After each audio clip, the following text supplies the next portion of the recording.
Kalau mengeluh pula nanti telur mahal.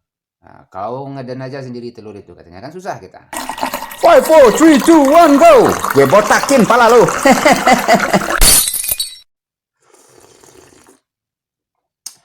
Assalamualaikum warahmatullahi wabarakatuh. Ketemu lagi dengan Bang Napi Channel. Channel apa adanya. Tidak ada apa-apanya. Satu berita menarik ya. Ingin kita ulas. Selain daripada pembunuhan yang dilakukan oleh 3 orang anggota TNI yang kemudian membuang 2 jenazah sejoli. Yang diketahui ternyata salah seorang pelakunya berpangkat kolonel TNI ya. Cukup tinggi pangkatnya, itu pangkat paling tinggi di TNI itu ya. Kalau pangkat karir ya itu kolonel ya, kalau jabatan politiknya ya jenderal ya. Lalu ada polisi yang menolak atau menyuruh ini orang yang melaporkan pencabulan terhadap anaknya untuk menangkap sendiri pelakunya yang kejadian di Bekasi. Jadi barangkali ini Pak Polisi ini terinspirasi dari Menteri Perdagangan periode pertama Jokowi ya, Enggar Tias Tolukito, ketika masyarakat mengeluhkan harga cabai mahal. Jadi komentarnya ya tanam cabai sendiri katanya kan. Ini menarik. Begitu juga sebelumnya ketika ya Puan Maharani waktu itu menjadi Menteri Pemberdayaan Perempuan ya. Ketika harga beras mahal, harga gabah murah, ya masyarakat disuruh ya rajin-rajin puasa katanya kan. Nah, itulah tipe-tipe para pejabat kita yang memang otaknya isinya tai saja begitu. Jadi barangkali itu terinspirasi dari sana ini para penegak hukum kita. Ketika ada pengaduan-pengaduan dari masyarakat, lalu kemudian pengaduan itu tidak diproses kalau tidak viral.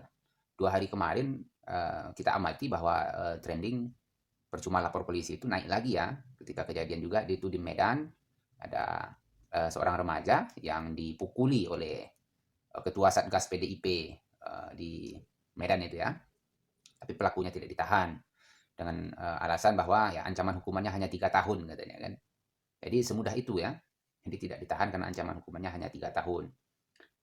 Tapi yang menarik ini yang terakhir ini soal kepolisian di Bekasi itu yang menyuruh korban pencabulan ya, orang tua korban pencabulan untuk menangkap sendiri pelakunya. Itu di mana otaknya ya kan? Lalu kemudian kalau seandainya dihukum oleh masyarakat dengan hukum jalanan ya kan, nanti masyarakat dituduh pula main hakim sendiri. Ini kan susah. Kita ya maju kena mundur kena. Jadi seperti yang lalu-lalu kita sampaikan bahwa ini mereka menjadi penafsir hukum ya, penafsir undang-undang. Jadi seolah-olah mereka ini bertindak sebagai penafsir tunggal undang-undang, sesuka mereka saja begitu. Ini yang menjadi tanda tanya bagi kita. Kian hari surveinya kian bagus ya. Fakta di lapangannya tidak begitu. Jadi apa yang dikatakan oleh Listio Sigit itu jelas gimmick ya, seperti yang awal-awal atau 3 bulan lalu saya curigai ketika dia mengeluarkan instruksi ya agar kepolisian lebih mengedepankan restoratif justice ya kan, sikap-sikap humanis ketika membanting mahasiswa ya kan, yang demo juga di Tangerang waktu itu kan. Nah, kalau nanti dihukum oleh masyarakat dengan hukum jalanan, hukum rimba ya, dalam bahasa kepolisian itu main hakim sendiri katanya kan.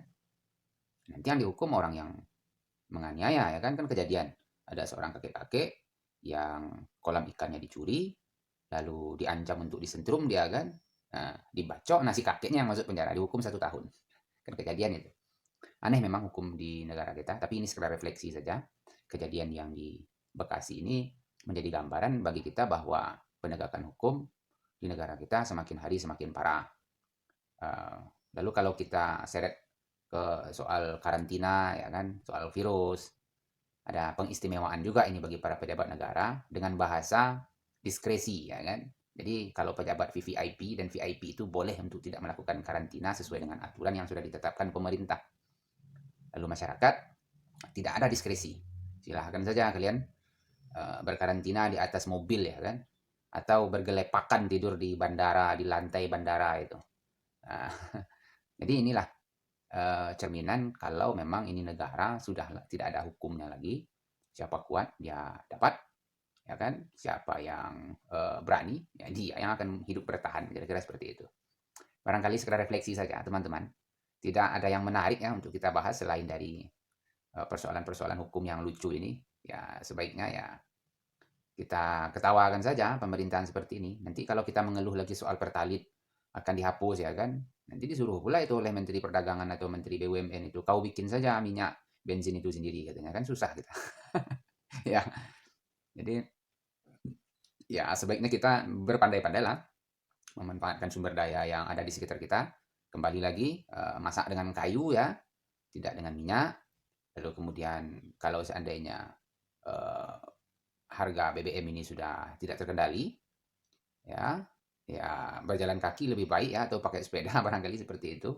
Ya, nah, misalnya kalau jarak tempuhnya 150 km ya pakai sepeda ya kan.